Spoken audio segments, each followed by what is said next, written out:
Very good morning, welcome to Raj news. నేను విజయ్. మొత్తంగా తెలంగాణలో ఫోన్ ట్యాపింగ్ వ్యవహారం అయితే ఎంత సంచలనం సృష్టిస్తుందో ప్రతి ఒక్కరం చూస్తున్నాం. ఆ విషయంలో బయటపడేటువంటి వాస్తవాలు చూసి అటు అధికారులే కాదు ప్రజలు కూడా విస్తుపోయేటువంటి ఒక వ్యవహారం అయితే నెలకొంది తెలంగాణలో. అయితే నిన్న కూడా ఇద్దరు అధికారులను రిమాండ్ విధించింది కోర్టు. ఒకవైపు డీసీపీ తిరుపతన్నకు, అదేవిధంగా అదనపు ఎస్పీ భుజంగరావు, ఇద్దరిని కూడా అరెస్ట్ చేసి వీరిద్దరిని కోర్టులో హాజరుపరిచారు పోలీసులు. అయితే 14 రోజుల రిమాండ్ కూడా విధించింది వీరిద్దరికి. ఇప్పటికే ప్రణీత్ రావు రిమాండ్లో ఉన్నటువంటి విషయం మనందరికీ తెలిసింది. అంటే ఈ కేసులో కొత్తగా కొంతమంది అధికారుల ప్రమేయం ఉందని తెలియడం, మరికొన్ని కొత్త విషయాలు కూడా వెలుగు చూడడం, ఇదంతా చూస్తుంటే అసలు ఇంకెంత లోతుగా విచారించాల్సిన అవసరం ఉందో ఈ కేసులని అధికారులు కూడా మరింత విస్తుపోతున్నటువంటి ఒక సందర్భాన్ని చూస్తున్నాం ఈ కేసులో. అసలు మొత్తంగా ప్రణీత్ రావు విషయంలో కావచ్చు, లేకపోతే ప్రభాకర్ రావు విషయంలో కావచ్చు, మొత్తంగా ఫోన్ ట్యాపింగ్ వ్యవహారంలో తెలంగాణలో గతంలో ఏం చేశారనే విషయాలకు సంబంధించి, ఈ కేసుకు సంబంధించి ఎలాంటి పురోగతి ఉందో అనే విషయాలకు సంబంధించి మరింత డీటెయిల్గా మాట్లాడడానికి మా పొలిటికల్ ఎడిటర్ అరవింద్ కొల్లి గారు సిద్ధంగా ఉన్నారు. వారిని అడిగి మరిన్ని విషయాలు చర్చిద్దాం. అరవింద్ గారు, గుడ్ మార్నింగ్ అండి. Good morning Vijay. Yes Aravind garu, ఏ విధంగా చూడాలి? నేను అన్నట్లుగా అధికారులే కాదు ప్రజలు కూడా పూర్తి స్థాయిలో విస్తుపోతున్నారు. ఏంటి, ఇంకెంతమంది ఉన్నారు, ఇంకెంత లోతుగా విచారించాల్సిన అవసరం ఉందని, ఏం జరుగుతుంది మొత్తం? అంటే ఈ కేసుని మొదటి నుంచి చూస్తే రోజుకు ఒక కొత్త పేరు వస్తుంది, రోజుకు ఒక సంస్థ పేరు వస్తుంది, రకరకాల వ్యవహారాలు బయటకు వస్తున్నాయి. మొదట్లో సైబరాబాద్ కమిషనరేట్ పరిధిలో ఒక సెల్ ఏర్పాటు చేశారు అన్నప్పుడు మనకు కూడా దాన్ని ఒక క్యాజువల్ ఇన్ఫర్మేషన్గా చూసాం. కానీ ఆ తర్వాత ఇప్పుడు చూస్తే సైబరాబాద్ కమిషనరేట్ పరిధిలో ఏర్పాటు చేస్తారన్నటువంటి సెల్లు, అదే సందర్భంలో ముఖ్యమంత్రి నివాసానికి, అంటే ఇప్పటి ముఖ్యమంత్రి అప్పటి ప్రతిపక్ష నాయకుడు నివాసానికి అత్యంత సమీపంలో ఏర్పాటు చేశారని చెప్తున్న మరో సెల్లు, అదే సందర్భంలో ఒక ఛానల్లో ఏర్పాటు చేశారనేటటువంటి సర్వర్. ఇవన్నిటితోటి అసలు వీటికి సంబంధించిన లింకులన్నీ చూస్తుంటే మనకున్నటువంటి సమాచారం మేరకు ఈ 3-4 రోజుల్లోనే ఒక ఇద్దరు కీలక బీఆర్ఎస్ నేతలకి నోటీసులు ఇచ్చి విచారణకు పిలవబోతున్నారు అనేది క్లియర్. ఇద్దరు లేదా ముగ్గురు, ఆ ఇద్దరు ముగ్గురుతోటి ఆగుతుందా, అది డబుల్ డిజిట్కి వెళ్తుందా అనేది ఖచ్చితంగా మంత్రుల స్థాయి వ్యక్తులు, కీలకంగా బీఆర్ఎస్లో కీలక పాత్ర పోషించినటువంటి వ్యక్తులు, వాళ్ళ పేరుతోటి వాళ్ళ ఆదేశాలతోటి ప్రణీత్ రావు కొంతమంది వ్యక్తుల కుటుంబ సభ్యులకు, కొంతమంది ప్రముఖుల కుటుంబ సభ్యులు వాళ్ళ భార్యల ఫోన్లను కూడా ట్యాప్ చేశారనేటటువంటి విషయం. ఇవన్నీ ఇది సింపుల్గా తీసే సబ్జెక్ట్ కాకుండా పోతుంది, రోజు రోజుకి కాంప్లికేట్ అవుతుంది. అదే సందర్భంలో సైబరాబాద్ మాజీ కమిషనర్ స్టీఫెన్ రవీంద్రను కూడా పిలుస్తారు విచారణకు. అంటే కొంతమంది ఉన్నతాధికారులు ఉన్నారు అనేటటువంటి పేరులో స్టీఫెన్ రవీంద్ర పేరు ఒకటి బాగా బలంగా వినిపిస్తోంది పోలీస్ వర్గాల్లో కానీ, మీడియా వర్గాల్లో కానీ, రాజకీయ చర్చల్లో కానీ. దీంతో పాటు అంటే ఇది బీఆర్ఎస్ నాయకులు, పోలీస్ అధికారులకి సంబంధం లేకుండా కొంతమంది బ్రోకర్ల ఇన్వాల్వ్మెంట్ ఉంది. వాళ్ళు వాటిని ఆధారంగా చేసుకొని హవాలా డబ్బుల లావాదేవీలను కూడా ట్రేస్ చేసి ట్రాక్ చేయాలి. మనం మొదటి నుంచి మాట్లాడుతున్న విషయాలు కూడా ఇవే. ఇది కేవలం రాజకీయపరమైనటువంటి అంశం కాదు, దీని వెనక ఆర్థిక కోణాలు ఉన్నాయి, దీని వెనక సామాజిక కోణాలు ఉన్నాయి, దీని వెనక కుటుంబ కోణాలు కూడా కనిపిస్తున్నాయి. కుటుంబ కోణాలు అంటే కొంతమంది వ్యక్తుల భార్యల ఫోన్లు ట్యాప్ చేసే అర్థం ఏంటి? అది కుటుంబ కోణం కాబట్టి ఇంకేం చూస్తాం? వ్యక్తిగత స్వేచ్ఛను పూర్తిగా హరించేలాగా ఉన్నటువంటి ఈ చర్య. అదే సందర్భంలో దీనికి ఇప్పుడు తెలంగాణ పోలీస్ శాఖ ఇచ్చినటువంటి కౌంటర్ ప్రోగ్రామ్, ఇది మొత్తం తెలంగాణ పోలీస్ శాఖ దీన్ని ఎక్కడ సింపుల్గా వదిలిపెట్టట్లేదు. అడుగున స్కాన్ చేస్తున్నారు. నేను అదే చెప్పబోతున్నా. అంటే తమ శాఖలో ఉన్నటువంటి కీలకంగా ఉన్నటువంటి, గతంలో కీలకంగా ఉన్నటువంటి వ్యక్తులకు సంబంధించిన, అధికారాలకు సంబంధించినటువంటి స్కాన్ చేస్తుంటే అసలు విస్తుపోయే నిజాలు బయటకు వస్తున్నాయి. నాతోటి నిన్న ఒక మిత్రుడు అంటున్నాడు, ఈ కేసును డీల్ చేస్తున్నటువంటి పోలీస్ అధికారులు ఫోన్లు కూడా గతంలో ట్యాప్ అయినటువంటి పరిస్థితి ఉందట. ముఖ్యమంత్రి ఫోను, ఇప్పుడు ముఖ్యమంత్రి ఫోన్ గతంలో ప్రతిపక్ష నాయకుడిగా ట్యాప్ అయింది అనేటటువంటి విషయం ఇప్పుడు పక్కన పెడితే, ఈ కేసుని ఇప్పుడు విచారణ చేస్తున్న అధికార ఫోన్ కూడా ట్యాప్ అయిందని ఆ లిస్టులో ఆయనకే దొరికింది అనేది, అంటే ఇది నిజమా అబద్ధమా పక్కన, ఇది సింపుల్గా తోసిపారేయలేనటువంటి చర్చ. ఎందుకంటే లక్షల ఫోన్లు ట్యాప్ చేశారనేటటువంటి వార్తలు వస్తున్నాయి. లక్షల ఫోన్లకు సంబంధించినటువంటి ట్రాకింగ్, ట్యాపింగ్, ట్రేసింగ్ ఇన్ని జరిగినటువంటి పరిస్థితి. అంటే వాస్తవంగా వీళ్ళకి ఏదైతే టాస్క్ అప్పగిచ్చారో గతంలో ఉన్నటువంటి కొంతమంది పెద్ద మనుషులు యా ఆ టాస్క్ కు సంబంధించి ఒక గ్యాంగ్ గా వీళ్ళంతా ఏర్పడి ఫోన్ ట్యాపింగ్ చేయడం ఒకటి. ఇక్కడ ఇంకో విషయం, వాళ్ళు ఏ టాస్క్ అప్పగించారో ఆ టాస్క్ కాకుండా పర్సనల్ గా అదే చెప్పబోతున్నా. ఇప్పుడు కొంతమంది బ్రోకర్ల పాత్ర గురించి ఎందుకు చెప్తున్నాము అంటే, వ్యక్తులకి సంబంధించి సంస్థలకి సంబంధించిన లావాదేవీలని ట్రాక్ చేసి దాన్ని, అంటే ముఖ్యంగా రియల్ ఎస్టేట్ సంస్థల్ని, ఇన్ఫ్రాస్ట్రక్చర్ సంస్థల్ని అని ఎందుకంటున్నానంటే, ఇన్ఫ్రాస్ట్రక్చర్ సంస్థలు టెండర్లు వేస్తుంటాయి. ఆ టెండర్ సమాచారాన్ని ముందే తెలుసుకొని ప్రత్యర్థులకు అమ్ముకోవడం ద్వారా ఈ రకమైనటువంటి ఇది కూడా జరిగింది. ఇప్పుడు సైబరాబాద్ కమిషనరేట్ పరిధిలో ఉన్నటువంటి కొన్ని సంస్థలు జాతీయ స్థాయి టెండర్లు వేసేటటువంటి సంస్థలు ఉన్నాయి, నేషనల్ హైవే కాంట్రాక్ట్లు వేసే సంస్థలు ఉన్నాయి, రకరకాల ప్రైవేట్ సెక్టర్ లో కూడా వేల కోట్లకు రకరకాల విస్తృతమైనటువంటి వ్యాపారాలు ఉన్నటువంటి సంస్థలు ఉన్నాయి. వీటన్నిటిని ట్యాప్ చేసి వీటన్నిటి సమాచారాన్ని వాళ్ళ ప్రత్యర్థులకు అమ్ముకోవటం ద్వారా కొంత లబ్ధి పొందారు అనేది ఒక ప్రధానమైనటువంటి అంశం. ఇది సింపుల్గా తీసిపారేదంతా ఇప్పుడున్న పరిస్థితిలో నిజంగానే ఇన్వెస్టిగేషన్ ఆఫీసర్, ఇప్పుడు ప్రజెంట్ ఇన్వెస్టిగేషన్ ఆఫీసర్లుగా ఉన్నటువంటి అధికారులు కానీ, ప్రస్తుతం ఈ కేసుని క్లోజ్గా ఫాలో అప్ చేసినటువంటి ఉన్నతాధికారుల ఫోన్ కానీ ట్యాప్ జరిగింది అనేటటువంటి మాట అదంతా సింపుల్గా తోసేయలేని మాట. ఇప్పుడు ఆయన లిస్ట్, ఆయన ట్యాపింగ్ లిస్ట్ చూస్తే దాంట్లో ఆయన నెంబర్ కూడా ఉంది అనేది ఆయన ఆశ్చర్యపోయాడని చెప్తున్నారు. అంటే ఇది మిత్రుల మధ్య, నాకు మా మిత్రుడికి జరిగినటువంటి సరదా సంభాషణగా తీసేయలేని పరిస్థితి. ఆ మిత్రుడు చాలా క్లోజ్గా పోలీస్ శాఖకి సంబంధించినటువంటి వార్తలు గతంలో కవర్ చేసినటువంటి ఒక రిటైర్డ్ జర్నలిస్టు. ఆయన చెప్తున్నాడు, ఇట్లా తమ్ముడు ఇది పరిస్థితి, ట్యాపింగ్ విషయాన్ని అంత సింపుల్గా తీసేయలేము, ఖచ్చితంగా ఈ ట్యాపింగ్కి సంబంధించినటువంటి మూలాల్లోకి వెళ్తే ఇంకా భయంకరమైనటువంటి వాస్తవాలు వస్తాయి. సైబరాబాద్ కమిషనరేట్కి లింక్ గురించి అంటే మీరు మాట్లాడినప్పుడు నాకు అర్థం కాలేదు, నేను తెలుసుకున్న తర్వాత సైబరాబాద్ కమిషనరేట్కి దీనికి ఉన్నటువంటి లింకు చాలా పెద్ద లింక్ ఇది. సైబరాబాద్ కమిషనరేట్ కేంద్రంగా జరిగేటువంటి ఆర్థిక లావాదేవీలు, సైబరాబాద్ కమిషనరేట్ పరిధిలో జరిగేటువంటి వ్యాపార లావాదేవీలు, ఇదంతా అంటే ఆర్థిక గుండెకాయ లాంటి జోన్లో ఖచ్చితంగా ఇది అసాంఘిక కార్యక్రమాలకి పాల్పడారు. 10 ఫోన్లు కనుక పైనుంచి ఆదేశం వస్తే ఆ 10 ఫోన్లని 100 ఫోన్లు 1000 ఫోన్లు చేసి వీళ్ళు ట్యాప్ చేశారు అనేది ప్రస్తుత పరిస్థితి. దీంట్లో ఏ మూల నుంచి వస్తున్నటువంటి విషయాన్ని ఎక్కడ సింపుల్గా తోసిపారేలేము. గతంలో గవర్నర్ తన ఫోన్ ట్యాప్ చేశారు అని అన్నప్పుడు మనందరం కూడా ఆశ్చర్యపోయాం. గవర్నర్ అంటే రాజ్యాంగ పరంగా, హోదాపరంగా first citizen of the state. ఇప్పుడు మిగతా విషయాలని పక్కన పెడితే కేంద్ర ప్రభుత్వ ప్రతినిధి, రాజ్యాంగ పరమైనటువంటి పదవి అది, ఆ గవర్నర్ ఫోనే ట్యాప్ అయింది అనేటటువంటిది ఖచ్చితంగా ఆశ్చర్యకరమే. రెండోది, కేంద్ర హోంశాఖ సహాయ మంత్రి కిషన్ రెడ్డి తన ఫోన్ ట్యాప్ అయింది. ఆయన ఆరోపణ చేసినప్పుడు కేంద్ర హోంశాఖ సహాయ మంత్రి ఆయన.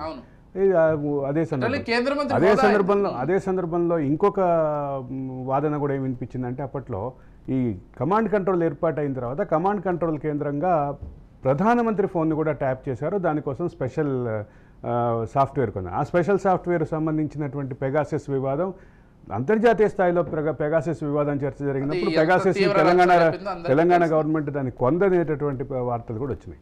ఇన్ని విషయాలు ఇంత చర్చ ఉన్నప్పుడు ఇక్కడ వచ్చేటటువంటి ఏ ఊహాగానాన్ని తోసిపారేయలేం, ఏ ఊహాగానాన్ని కొట్టిపారేయలేం. ఇప్పుడు ఆ నేపథ్యంలోనే ఊహాగానాలు వస్తున్నటువంటి పేర్లు, అంటే మనకు వస్తున్నటువంటి క్లియర్ కట్ సమాచారమే అది. ఒక పక్కన కొంతమంది బీఆర్ఎస్ నాయకులు, మరికొంతమంది పోలీసు ఉన్నతాధికారులు. ఆ పోలీసు ఉన్నతాధికారుల పేర్లలో ఇప్పుడు అనూహ్యంగా స్టీఫెన్ రవీంద్ర పేరు కూడా వినిపిస్తోంది. వీళ్ళతో పాటు కొంతమంది మీడియా వ్యక్తులు, ఆ మీడియా వ్యక్తుల పేర్లలో మామూలుగానే ఉన్నట్టుగా ఒక టీవీ ఛానల్ యాంకర్ అయినటువంటి సాంబశివరావు పేరు వినిపిస్తోంది. ఇంకో పక్క ఆల్రెడీ ఇప్పటికే శ్రవణ్ రావుకి సంబంధించి ఆయన ఇంట్లో సోదాలు చేశారు, ఆయన కూడా ఒక ఛానల్ సిఎండిగా ఉన్నారు. వీటి ఇంత విస్తృతమైనటువంటి ఉన్నటువంటి పరిస్థితుల్లో ఇక్కడ వచ్చే ఏ అనుమానాన్ని, ఏ ఫీలర్ని, ఏ అభిప్రాయాన్ని, ఏ ఊహాగానాన్ని కాదనలేనటువంటి పరిస్థితి.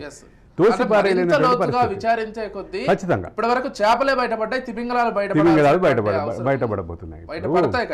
వ్యక్తులకు సంబంధించినటువంటి వ్యవహారాలు, వ్యక్తులకు సంబంధించినటువంటి అంటే వీటిని కూడా ట్రాక్ చేయటం, అది చాలా తీవ్రం. రైట్. రెండో పక్క కొంతమంది సినిమా హీరోయిన్ల ఫోన్లు కూడా ట్యాప్ అయినటువంటి వార్తలు వస్తున్నాయి.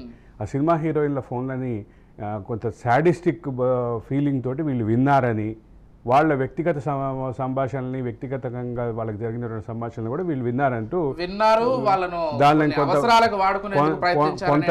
అంటే కొంత బెదిరింపులకి ప్రయత్నించారనేటువంటి ఊహగానాలు ఉన్నాయి. ఇక్కడ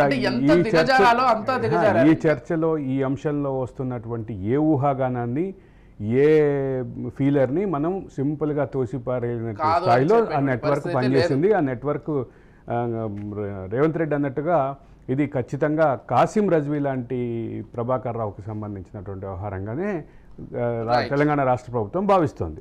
ఇప్పుడు దానికి రిలేటెడ్గా, దానికి సబ్స్టాన్షియల్గా ఇప్పుడు వస్తున్నటువంటి సమాచారం అంతా అదే ఆ వాదాన్ని రుజువు చేసేలాగా కనిపించడం ఖచ్చితంగా గమనించాల్సిన విషయం. ఎస్, చూద్దాం. అంటే నేను అన్నట్లుగా కేవలం చేపలు మాత్రమే బయటపడ్డాయి, తిమింగలాలు కూడా మీరు అన్నట్లు ఒక 2-3 రోజుల్లోనే బయటపడబోతున్నాయి. చూద్దాం ఆ తిమింగలాలు అంటే. ఇకపోతే ఢిల్లీ లిక్కర్ స్కామ్కు సంబంధించి ఢిల్లీ ముఖ్యమంత్రి అరవింద్ కేజ్రీవాల్ అరెస్ట్ అవ్వడం, ఆ తర్వాత ఆయన నిన్న ఏదైతే అక్కడ ఉన్నటువంటి నీటి సమస్యకు సంబంధించి జైలు నుంచే కొన్ని ఆదేశాలు ఇవ్వడం, ఈ మొత్తం వ్యవహారం కూడా చూసాం. మరోవైపు కవితకు సంబంధించి కూడా కేసు మరింత ముందుకు వెళ్తోంది. ఆమె మేనల్లుడు కూడా ఒక వ్యక్తి ఇందులో ఇన్వాల్వ్ అయి ఉన్నాడు అనేటువంటి, ఆమె ఆడబడుచు ఇంట్లో ఆల్రెడీ సోదాలు జరిగినాయి, సోదాలకు సంబంధించినటువంటి విషయం ఉంది. అదే సందర్భంలో ఆవిడ మేనల్లుడు శరణ్ అనే వ్యక్తి అబ్స్కాండింగ్ లో ఉన్నారని ఆమెను అరెస్ట్ చేసినప్పుడు కూడా అక్కడే ఉన్నాడు. అతని ఫోన్ అప్పుడు సీజ్ చేసి చూస్తే ఈ అంశానికి సంబంధించినటువంటి వివరాలు బయటపడ్డాయి. మొత్తంగా ఇప్పుడు ఆయన అందుబాటులో లేడు అని చెప్పి సమాచారం వస్తుంది. అయితే ఇక్కడ ఒక కీలకమైన అంశం, అరవింద్ కేజ్రీవాల్ జైలు నుంచి ఇచ్చినటువంటి ఆదేశాలకు సంబంధించి ఈ విషయంలో కొంత రాజ్యాంగపరమైనటువంటి క్లారిటీ రావాల్సింది. మనం గత 3-4 రోజులుగా మాట్లాడుతున్న అంశం కూడా అదే. రాజ్యాంగపరమైనటువంటి క్లారిటీ లేదు. ఇప్పుడు పబ్లిక్ ఆఫీస్ నిర్వహించే వాళ్ళు వాళ్ళ అరెస్ట్ అయితే ఏం జరగాలి ఏం చేయాలి అనేటటువంటిది రాజ్యాంగ విధి విధానాలని చూడటానికి, అంటే స్క్రిప్టెడ్ రాజ్యాంగాన్ని, మనది లిఖిత రాజ్యాంగాన్ని ఒకసారి దాంట్లో ఉన్నటువంటి మూలాలను చూస్తారు. అదే సందర్భంలో దీనికి సపోర్టివ్గా ఉన్నటువంటి ప్రజాప్రాతినిధ్య చట్టం దాన్ని చూస్తారు. ప్రజాప్రాతినిధ్య చట్టంలో ఉన్నటువంటి ప్రొవిజన్స్లో ఎక్కడా కనిపించట్లేదు. అదే సందర్భంలో రాజ్యాంగంలో ఉన్నటువంటి విధి విధానాలు ఎక్కడ కనిపించట్లేదు. దానిలో రాజ్యాంగ పరిషత్ డిబేట్స్లో కూడా దీనికి సంబంధించినటువంటి పరిస్థితి ఎక్కడ కనిపించట్లేదు. ఇది న్యాయవాద వర్గాల్లో, రాజ్యాంగ నిపుణుల్లో జరుగుతున్నటువంటి చర్చ. ఈ చర్చకి ఎప్పుడు ముగింపు వస్తుంది? మనం అనుకున్నట్లుగా రాజ్యాంగ ధర్మాసనం దీనికి క్లారిటీ ఇస్తుందా? రాజ్యాంగ ధర్మాసనం దీని మీద ప్రత్యేక భేటీ అవుతుందా? ఇదంతా హైపోథెటికల్ క్వశ్చన్. అయితే ఒకటి క్లియర్గా చెప్పాల్సిన పరిస్థితి ఏంటంటే, అరవింద్ కేజ్రీవాల్కి ముఖ్యమంత్రి పదవి వదలటానికి ఉన్నటువంటి ప్రధానమైనటువంటి ఇబ్బంది ఆ పార్టీ కూడా అంగీకరించట్లేదు. ఆ పార్టీ కూడా ఆయన సిద్ధంగా లేరు. ఆ పార్టీ కూడా అంగీకరించట్లేదు. మాన్ అయితే, పంజాబ్ సీఎం మాన్ అయితే కోర్టు అనుమతితోటి ప్రత్యేకంగా ముఖ్యమంత్రి కార్యాలయం జైల్లోనే నిర్మిస్తామని చెప్పినటువంటి పరిస్థితి. అంటే అంత అగ్రెసివ్గా ఆమ్ ఆద్మీ పార్టీ క్లియర్గా ఉంది. అయితే ఆమ్ ఆద్మీ పార్టీకి జాతీయ స్థాయిలో చాలా విస్తృతమైనటువంటి మద్దతు వస్తుంది.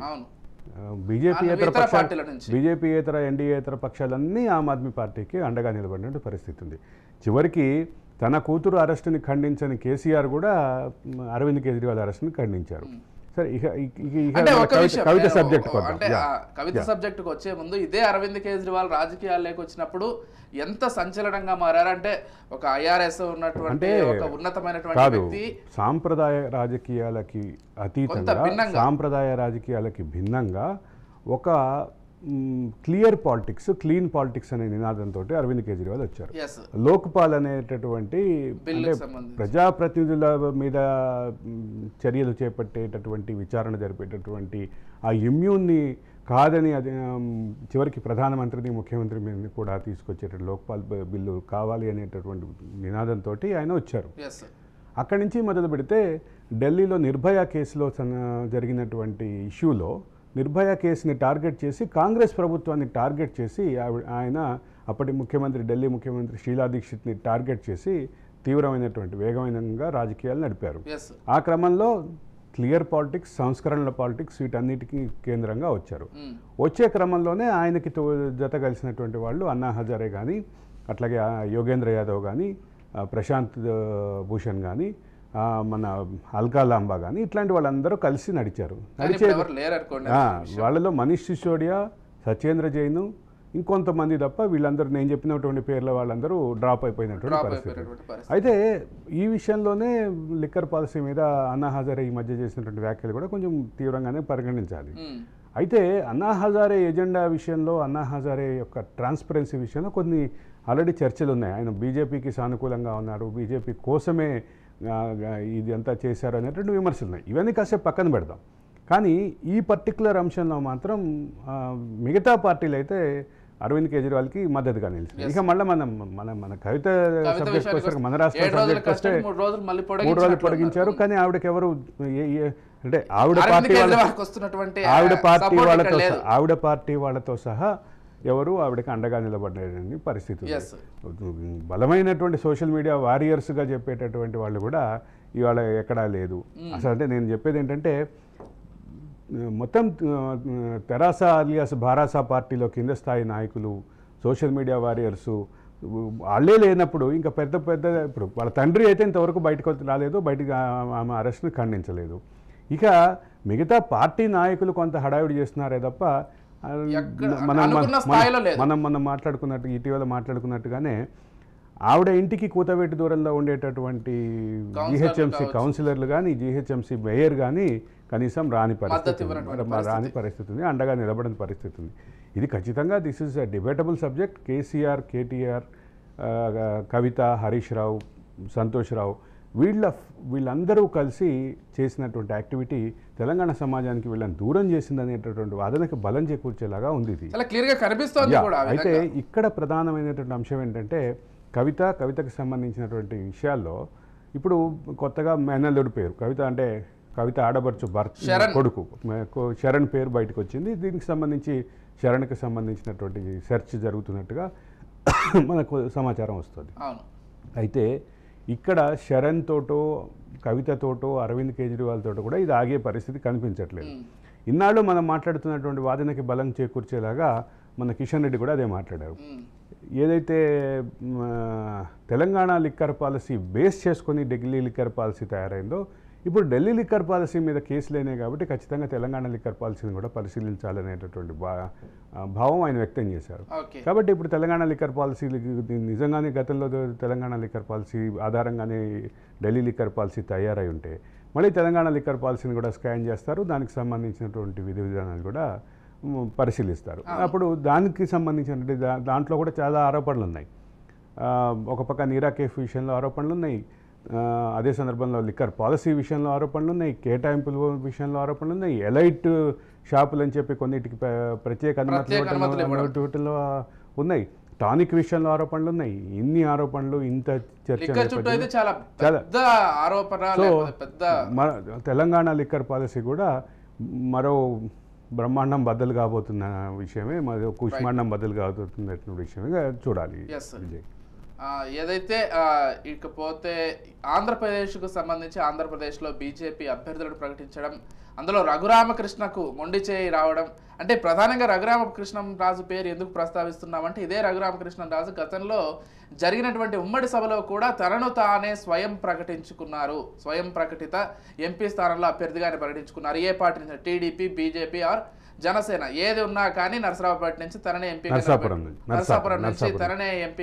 ఆయన చాలా క్లియర్గా చెప్పారు, జై టీడీపీ, జై జనసేన, జై బీజేపీ, ఈ మూడిట్లో ఏదో ఒక పార్టీ అభ్యర్థి భూపతిరాజు శ్రీనివాస్ కి ఇవ్వడం, నేనే ఉంటాను అని చెప్పడం. ఇప్పుడు భూపతిరాజు శ్రీనివాసరాజు అనేటటువంటి శ్రీనివాస్ వర్మ అనేటటువంటి బీజేపీ అభ్యర్థి 2009లో అనుకుంటా బీజేపీ కనుమూరి బాపిరాజు మీద పోటీ చేసినట్టు గుర్తు నాకు.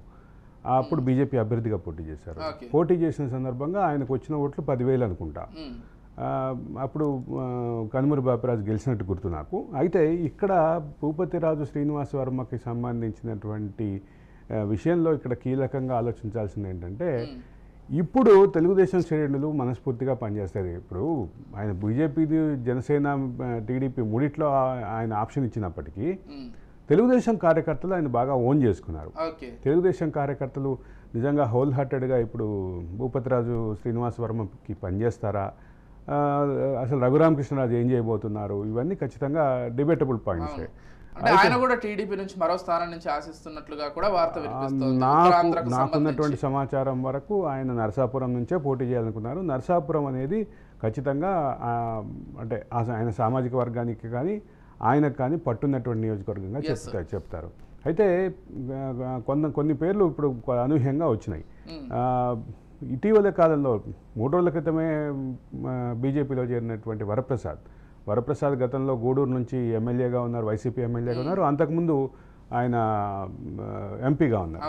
ఆయన నాకు తెలిసి తమిళనాడుకు సంబంధించిన ఐఏఎస్ ఆఫీసరు. ఆయన అక్కడ అయిపోయిన తర్వాత ఇక్కడికి వచ్చి రాజకీయాల్లోకి వచ్చారు. ఆయనకు సంబంధించి పేరు కూడా వచ్చింది. 2 రోజుల క్రితం చేరినటువంటి వాళ్ళ పేరు వచ్చింది. ముఖ్యంగా తెలుగు రాష్ట్రాల్లో 42 స్థానాల్లో దాదాపుగా 17 ప్లస్ అక్కడ ఒక 6 మొత్తం 23 స్థానాల్లో పోటీ చేస్తున్నటువంటి బీజేపీ మేజర్గా వేరే పార్టీ నుంచి వచ్చిన వాళ్ళకే సీట్లు ఇచ్చినటువంటి పరిస్థితి కనిపిస్తుంది. కాబట్టి ఖచ్చితంగా బీజేపీ ఇతర రాష్ట్రాల నుంచి ఇతర పార్టీల నుంచి నాయకుల్ని తెచ్చుకొని ఎదగటం అనేటటువంటి కాన్సెప్ట్ తోటి ఈ 2 రాష్ట్రాల్లో పనిచేస్తుంది అనేది క్లియర్. కాకపోతే ఇప్పుడు చూడాలంటే ఆంధ్రప్రదేశ్ విషయంలో ఎక్కువగా అంటే టీడీపీ శ్రేణులు అయితే అనవసరంగా బీజేపీకి అన్ని ఎంపీ సీట్లు ఇచ్చారనేటువంటి ఒక చర్చ కూడా నడుస్తున్న తరుణంలో తెలుగుదేశంలో విస్తృత చర్చ అయితే ఉంది. బీజేపీకి అంటే వాళ్ళ శక్తికి మించి సీట్లు ఇచ్చారు అనేటటువంటి చర్చ అయితే ఉంది.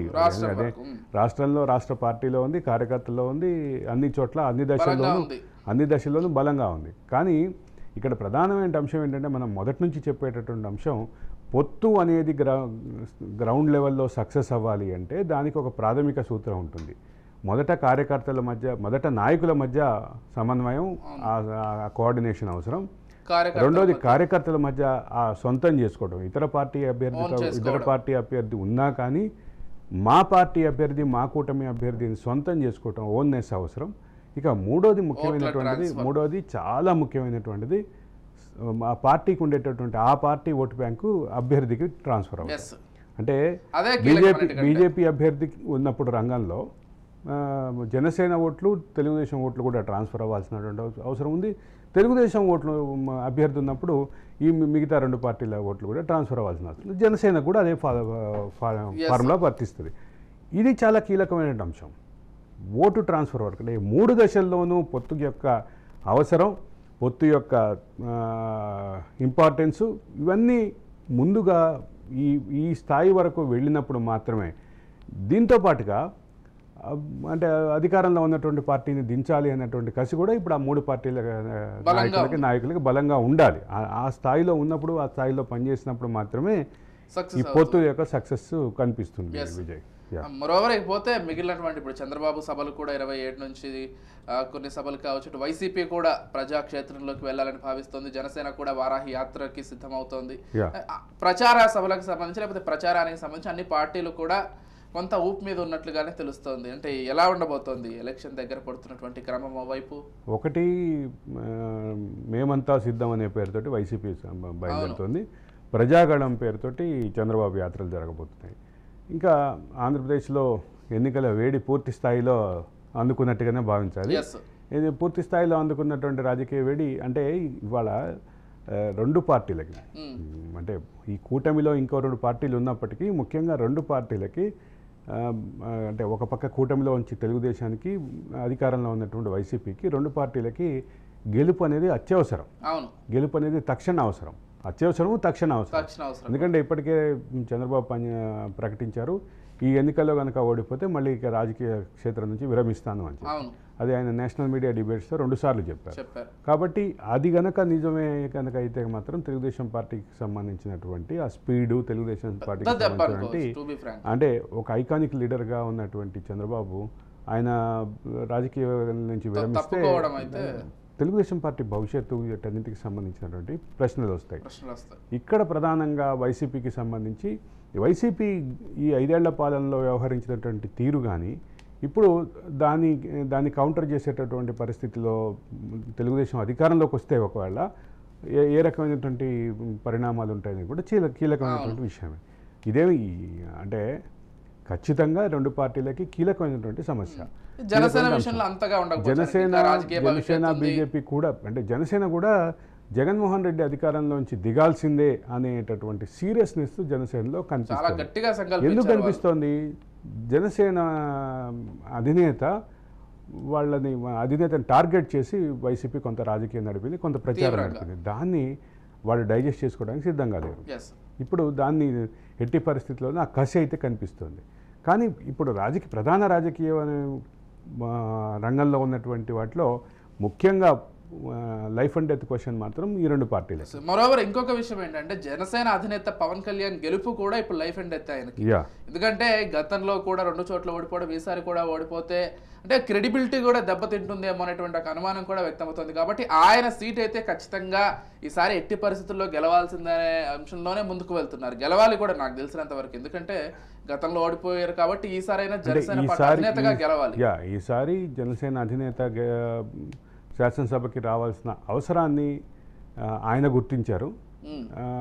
ఒక పక్కన చాలా క్లియర్గా, అంటే పోయినసారి భీమవరంలోనూ గాజువాకలో చేసిన పొరపాట్లు చేయము, ఈసారి గ్రౌండ్ లెవెల్లో బాగా పనిచేస్తామనే మాట ఆయన నోట్లోంచే వచ్చింది. కాబట్టి నేను చెప్తున్నాను, ఆయన గుర్తించారు. గుర్తించినటువంటి పవన్ అది అంతటితో వదిలిపెట్టట్లేదు. అంటే తెలుగుదేశం పార్టీలో ఉన్నటువంటి పొత్తుకు సంబంధించినటువంటి ఇబ్బందులు, ఇందాక మనం మాట్లాడుకున్నట్టుగా 3 లెవెల్స్ ఆఫ్ పొత్తుకు సంబంధించినటువంటి ఇబ్బందులు, వాటిని అధిగమించే దిశగా ఒక స్టెప్ అయితే వేయబోతున్నారు. ఇప్పటికే చంద్రబాబు అక్కడ స్థానికంగా బలమైనటువంటి నాయకుడైనటువంటి వర్మ ఎవరైతే పోటీలో ఉండాలనుకుంటున్నారో, కార్యకర్తలు కూడా బలంగా ఆయనకు పోటీ చేయాలని భావిస్తున్నారో ఆయనను పిలిచి మాట్లాడినటువంటి పరిస్థితి ఉంది. ఆయన్ని పిలిచి మాట్లాడటంతో పాటు అది అంతటితో వదిలిపెట్టకుండా చంద్రబాబు ఆధ్వర్యంలోనే, చంద్రబాబు డైరెక్షన్ మేరకే వర్మను పవన్ కళ్యాణ్ కలవబోతున్నారు.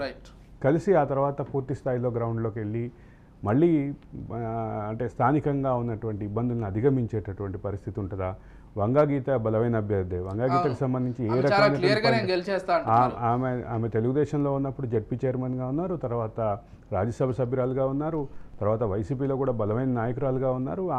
ఆమెకు సంబంధించినటువంటి సొంత క్యాడర్ ఉంది. సామాజిక పరంగా ఇద్దరు ఒకే సామాజిక వర్గం కాబట్టి ఎటువైపు సామాజిక వర్గానికి ఓట్లు చీలుతాయనేది, ఎటువైపు ఓట్లు వెళ్తాయి అనేది ప్రధానమైన అంశం. అయితే ముఖ్యంగా ముద్రగడ పద్మనాభం తాను ప్రచారం చేసేటటువంటి ఉద్దేశంలో ఉన్నారు. ఆయన మొత్తం వంగాగీతకి సంబంధించినటువంటి మద్దతుగా ఆయన ప్రచార యాత్ర నియోజకవర్గంలో ప్రచారానికి సంబంధించినటువంటి కానీ పవన్ కళ్యాణ్ గెలుపు అవసరం అని చెప్పి జనసేన కార్యకర్తలు కానీ తెలుగుదేశం కార్యకర్తలు కూడా భావిస్తున్నటువంటి పరిస్థితిలో ఏ రకమైన ఫలితాలు వస్తాయనేది ఖచ్చితంగా ఆసక్తిదాయకమైనటువంటి ఎన్నికగానే చెప్పాలి. మొత్తం 175 నియోజకవర్గాల్లో అత్యంత ఆసక్తిదాయకమైనటువంటి నియోజకవర్గాల్లో ఒకటి లోకేష్ పోటీ చేస్తున్న మంగళగిరి అయితే, రెండోది పిఠాపురంగానే చెప్పాల్సినటువంటి పరిస్థితి ఉంది. విజయ్, సో మొత్తంగా చూడాలి ఆంధ్రప్రదేశ్ ఎన్నికలకు సంబంధించి మాత్రం అంటే ఎప్పుడు ఉండేలాగానే తెలంగాణ కంటే కొంత రసవత్తరంగా, కొంత ఇంట్రెస్టింగ్ గానే సాగుతుంది. వ్యాఖ్యలు కావచ్చు.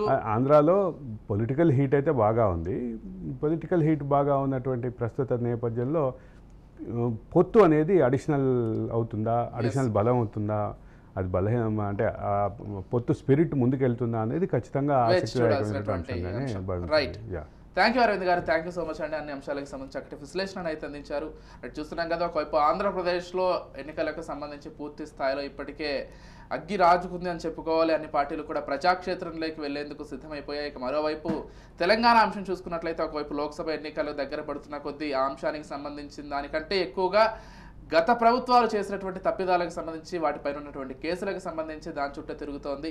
చూద్దాం మరి 2 రాష్ట్రాలకు సంబంధించినటువంటి రాజకీయ పరిణామాలే కాదు, మరోవైపు కేంద్రంలో కూడా లోక్సభ ఎన్నికలు దగ్గర పడుతున్నాయి కాబట్టి అక్కడ కూడా ఎలాంటి మార్పులు లేకపోతే ఎలాంటి ఆసక్తికరమైన విషయాలు వెలుగు చూస్తాయి. ఇది వాళ్ళ special discussion. Keep watching Raj news.